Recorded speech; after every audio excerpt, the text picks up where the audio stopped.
One Sabbath Jesus was going through the grain fields, and his disciples began to pick some heads of grain, rub them in their hands, and eat the kernels. Some of the Pharisees asked, "Why are you doing what is unlawful on the Sabbath?"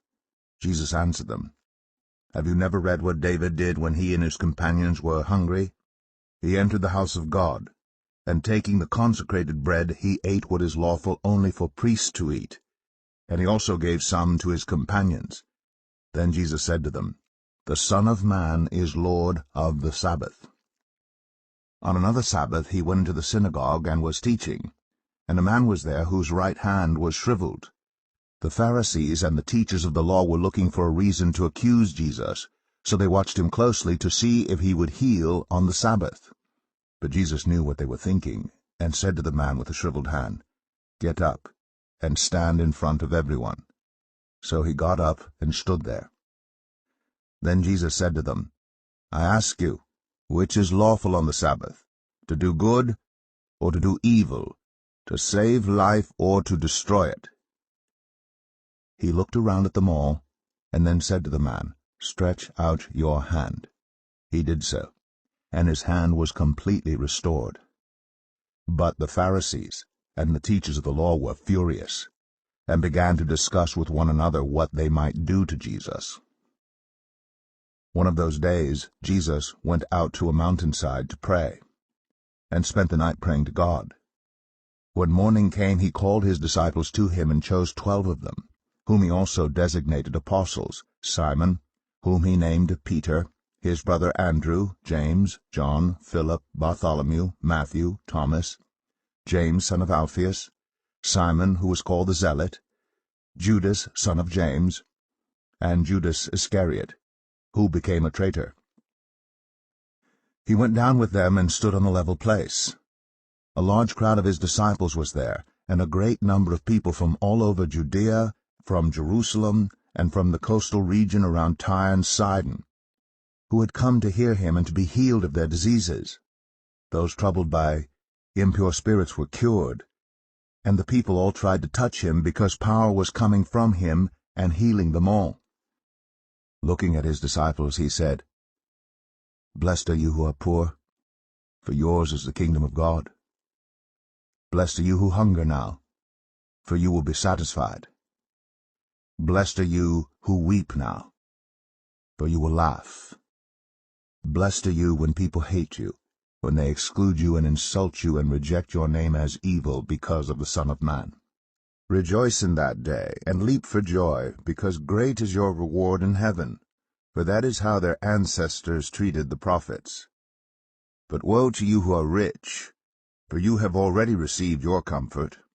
Woe to you who are well fed now, for you will go hungry. Woe to you who laugh now, for you will mourn and weep. Woe to you when everyone speaks well of you, for that is how their ancestors treated the false prophets. But to you who are listening, I say, love your enemies. Do good to those who hate you. Bless those who curse you.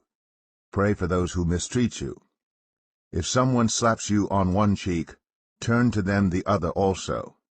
If someone takes your coat, do not withhold your shirt from them. Give to everyone who asks you, and if anyone takes what belongs to you, do not demand it back. Do to others as you would have them do to you. If you love those who love you, what credit is that to you? Even sinners love those who love them. And if you do good to those who are good to you, what credit is that to you? Even sinners do that. And if you lend to those from whom you expect repayment, what credit is that to you? Even sinners lend to sinners, expecting to be repaid in full. But love your enemies, do good to them, and lend to them without expecting to get anything back. Then your reward will be great, and you will be children of the Most High, because he is kind to the ungrateful and wicked. Be merciful, just as your Father is merciful. Do not judge, and you will not be judged. Do not condemn, and you will not be condemned. Forgive, and you will be forgiven. Give, and it will be given to you. A good measure, pressed down, shaken together, and running over, will be poured into your lap. For with the measure you use, it will be measured to you. He also told them this parable: Can the blind lead the blind? Will they not both fall into a pit? The student is not above the teacher, but everyone who is fully trained will be like their teacher. Why do you look at the speck of sawdust in your brother's eye, and pay no attention to the plank in your own eye? How can you say to your brother, Brother, let me take the speck out of your eye, when you yourself fail to see the plank in your own eye? You hypocrite! First take the plank out of your eye, and then you will see clearly to remove the speck from your brother's eye. No good tree bears bad fruit, nor does a bad tree bear good fruit. Each tree is recognized by its own fruit. People do not pick figs from thorn bushes, or grapes from briars. A good man brings good things out of the good stored up in his heart, and an evil man brings evil things out of the evil stored up in his heart. For the mouth speaks what the heart is full of. Why do you call me Lord, Lord, and do not do what I say? As for everyone who comes to me and hears my words and puts them into practice, I will show you what they are like. They are like a man building a house, who dug down deep and laid the foundation on rock.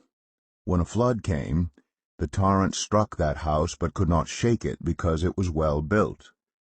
But the one who hears my words and does not put them into practice is like a man who built a house on the ground without a foundation. The moment the torrent struck that house, it collapsed, and its destruction was complete.